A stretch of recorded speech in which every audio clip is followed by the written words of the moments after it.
What's up, everybody? Welcome back to another one. As you can see, I got the hat finished, completely sewed, and looking pretty decent. Now at this point, if you've watched the other videos, you could go ahead and just keep wearing this hat as it is, but I'm going to refine it a little bit. Mainly this edge right here. I'm going to put a liner in, and I'm going to do something to cover this rough edge right here with that liner. So let's get right into it, and I'll show you what I have planned out here. Okay, so for my liner, I'm just going to use this old flannel t-shirt I have. It's got a rip in the front, so I'm going to take the back of it there, and I'm going to use it to cut out my pieces. Uh, I've got a cutting board underneath, and I think I'm going to try to just use the razor to cut out all my pieces. And at least for these lower ear flap pieces, I think I'm going to try to line them up off of the lines on that plaid so that uh, I can kind of keep it straight, keep it uniform. I also may, as you can see there, I may try to cut this all out as one piece. That way it's uniform and it saves me on some sewing. So I'm going to do that. Also on the portion for the headband in the front, like I was talking about, I'm going to leave it a little longer, a little bigger for this short edge. I'm going to actually bring it down a little bit. I'm going to have to kind of measure there and try and figure out exactly how much I'm going to do there. And that's just so I think I'm going to roll it over so you'll see a small flannel seam at the base where that fur is, just to cover up that hard cut leather edge. But ultimately, I'm going to probably try and take that out of the back there. And then if my razor doesn't work, I also have a pair of scissors. I know that'll work.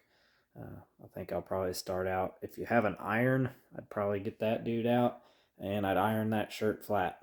And I'm going to have to search around and see if I can find mine. If not, I'm probably going to have to wing it. But that's pretty much the materials you're going to need to go into sewing your liner. And of course, if you know somebody that has a sewing machine, I would highly recommend that you bake them some cookies or do some kind gesture and have them sew that up for you, because it probably won't take them very long at all, especially if you just cut out your pattern, which you're going to make essentially exactly the same size as you did whenever you cut your leather pieces, just to line that inside. And anybody with a sewing machine that has a sewing background, they should be able to whip this out in just a few minutes, versus if you're going to try and do this by hand. I'm not sure which one I'm going to do yet, if I'm going to beg and plead somebody or if I'm going to try to hand sew all this. And I may just hand sew it so I can say that it's completely hand sewn and I have a lot of time. So with that being said, I'll probably get to cutting out some pieces and start in sewing. Alright, went ahead and used the razor, and it worked pretty well. It does like to pull, so if you're a little bit worried about that, you might want to use scissors instead of using the razor. But if you make some points of contact, kind of chase behind the razor as you cut with your thumb, so that it cuts rather than pulls the fabric, you'll make out pretty good. I opted for 3 pieces doing this instead of 4. I had more material to work with so that I could make that back band one piece. So that worked out really well for me. And then I'll just show you the shirt.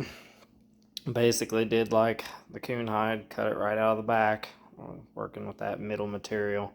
And then I cut the ear flap piece first, and then I went right above it for that forehead piece. And then, like I said, I added probably a 1/2 inch. I can always trim it down later if I need to.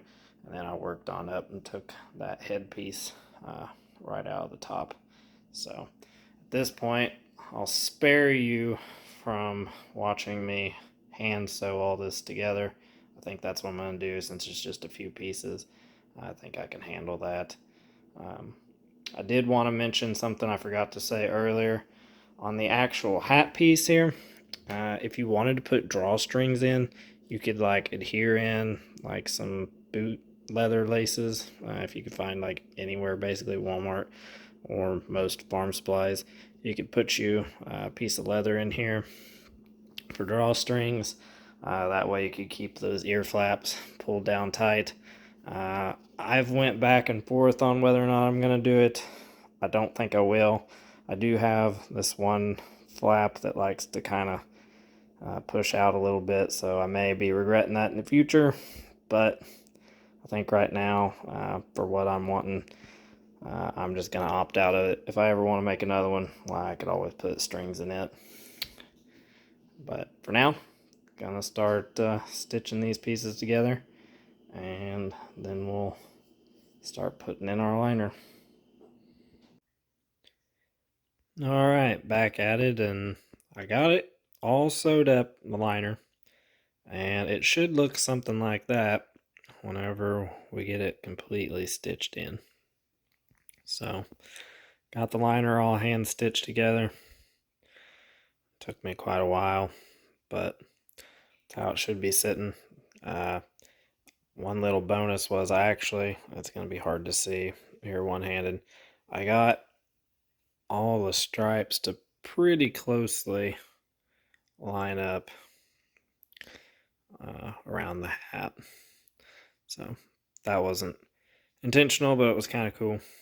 So I got that all set, and by not cutting this in two pieces, which I was able to do because I had more material than I did whenever I had to sew that seam in the coon, saved me a lot of time, and made it a lot nicer fit. I don't have another ridge in the back. So I'm debating on whether when I put this in, I want to go for like a seamless and like turn this all inside out, and then when I get it almost done, turn it back right side out and finish it, or if I want to leave a little bit of a seam around and just kind of not care that much. So I'm gonna think on it a little bit here, and then I'll get to sewing it all together. So after thinking it over and kind of looking it over, I kind of only have one option. So it fits great here in the front, like I wanted it to roll over so we could hide that edge right there. The only issue is it does fit in spots like that, but then when we get in this back, it kind of uniformly came up just a tad short, even though it lines up here at the front.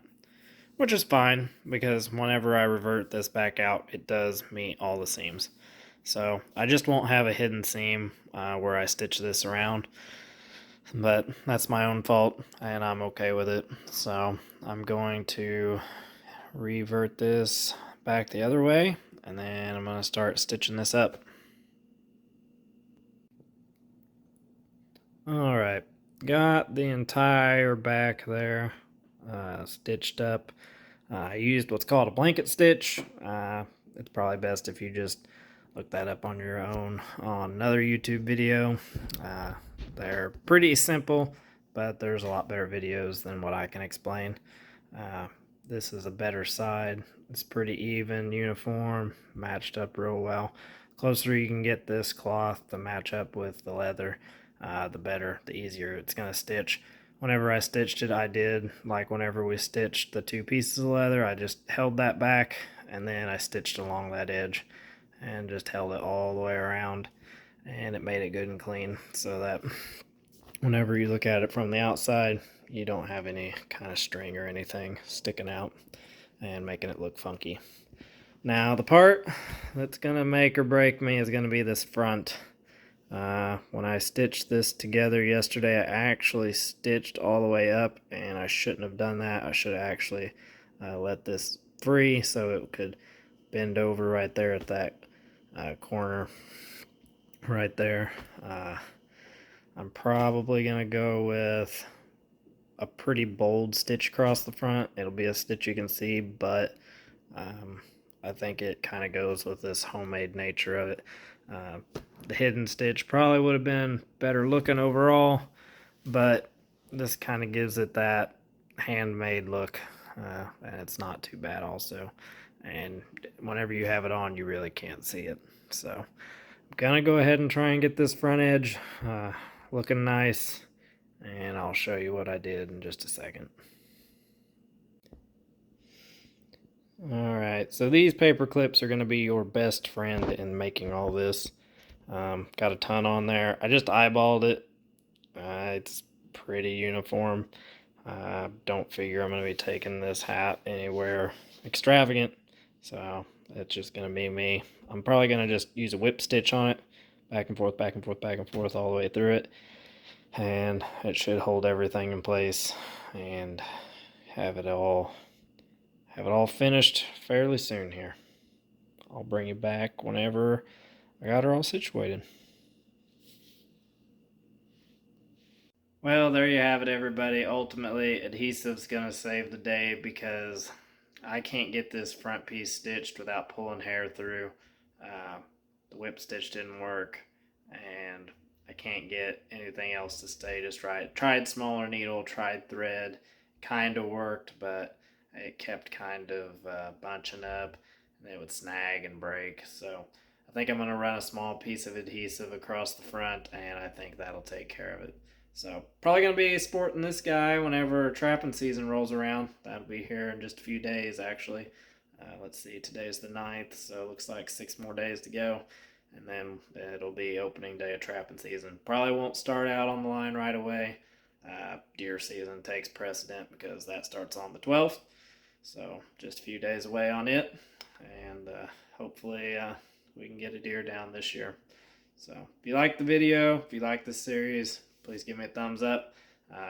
Leave me a comment down below. Let me know if you have some other ideas. Maybe I'll take them into consideration before I completely glue that front headband piece on. But I think that's what I'm going to have to end up doing. So, till next time, see you in the next one. Bye-bye.